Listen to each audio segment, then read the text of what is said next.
Müslim'de 2776. hadisi şerif. Bu rahmet kanununu kullanıyor. Dikkat ediniz. Genç kardeşlerim, bacılarım. Şu Müslim'in 2776. hadisi şerifini şöyle önünüze tabela yapıp basın. Hele hele genç kızlarım, işte lisede şu hatayı yaptım.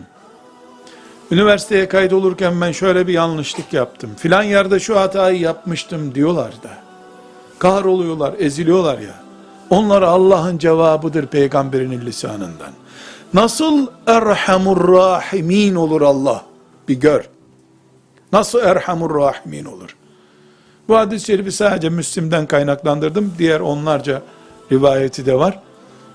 Bu hepimiz için muhteşem bir belge. İsrailoğullarından birisi, yani bizden önceki ümmetlerden bir adam, Efendimiz sallallahu aleyhi ve sellem buyuruyor ki, esrafa ala nefsihi, çok aşırı işler yaptı.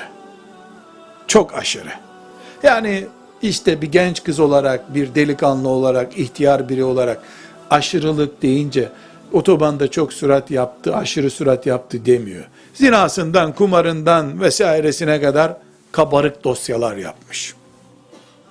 Sonra öleceğini anlayacağı bir zaman çocuklarını toplamış. Diyor Peygamber sallallahu aleyhi ve sellem, bu masal değil.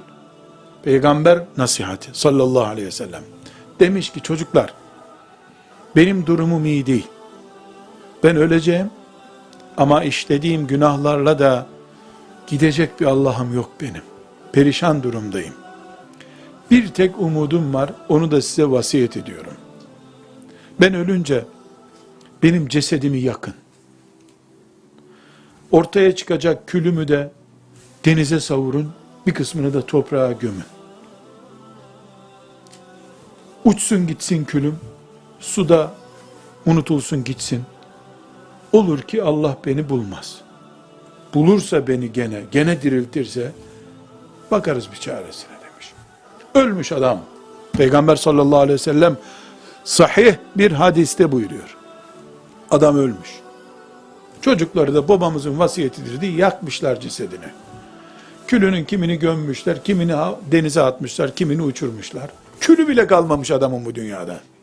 Külü yok. Değil kemikleri. Efendimiz sallallahu aleyhi ve sellem buyuruyor ki Allah külünden tekrar vücudunu toplamış. Ve karşısına dikmiş onu.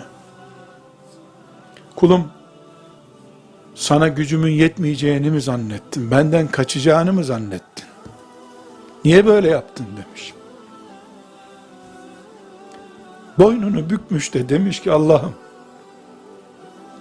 senden kurtulamayacağımı biliyordum. Bir umut böyle yaptım. Niye yaptın demiş.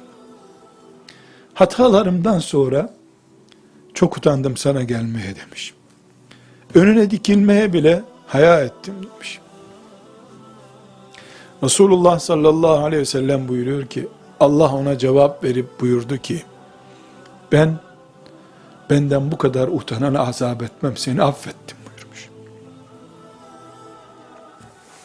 Erhamur Rahimin o Allah'tır.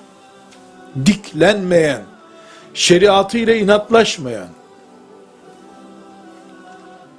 suçunu bilip boynunu büken kuluna azap etmiyor. Ne yaparsa yapsın.